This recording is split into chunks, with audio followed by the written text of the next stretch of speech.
Akkam jirtu dhaggeeffattoota YouTube Abdii Tube akkam yeroo kana geessanii bakka jirtan maatti nageenyi keessan isin haa baay'atu jecha guyyaa har'aa kanaan qabadhee dhufe Telegiraamii keessan keessatti Telegiraamiin keessan namaan hatamuusaa yookaan immoo itu haak ta'uusaa haala ittiin beekuu dandeessan salphumatti isinitti agarsiisuun barbaade. Warroonni YouTube kanaaf haaraa taatan YouTube kana subscribe godhaa akkasumas notification on gochaa yoo viidiyoon kun isin tole immoo itu hiriyoota keessaniif share gochaa nu cinaa dhaabbadhaa isiniin jenna gara piroosesichaa waliin deemna. Jalqaba Telegiraamii fayyadamtan biraan deemtu. Erga Telegiraamiin keessan isinii banee booda asitti iddoo settingii jedhu kana seentu jechuudha. Settingii bira erga seentanii booda asitti iddoo device jedhu iddoo halluu kana itti marfame kana irratti click gootu jechuudha.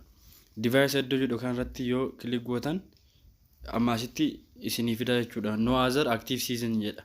Kana jechuun asitti Telegiraamiin keessan nama kamiinuu yookaan seasonii nama biraatiin as keessatti kan seename hin jiru jechuudha. Yoo akka tasaa kan jiraatu ta'e immoo itu asitti device bilbila sana yookaan immoo itu nama akkaawuntii keessaniin aad godhee akkaawuntii keessaniin fayyadamaa jiru san isiniif baasa jechuudha. Yoo isa kan isiniif baasu ta'e immoo itu salphumatti ammas settingii sana keessa seentanii too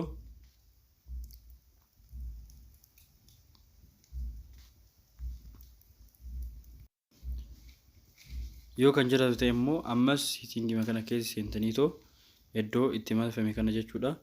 Egeessa tuqxanii booda ol ooftanii too naannoo privacy and security isa jedhu kana bira dhaqxu jechuudha.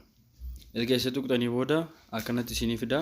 San booda active season iddoo jedhu kana dhuftanii too click irratti gootu jechuudha.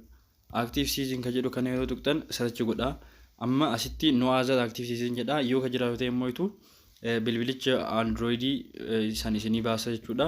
Yoo kan isinii baasu ta'e iddoo amma scan QR code jedhu kanatti terminate all season ka jedhu isinii baasa. Terminate gootanii namni kamuu akkaawuntii keessaniin akka fayyadame namni seenes baasuu hin dandeessu jechuudha.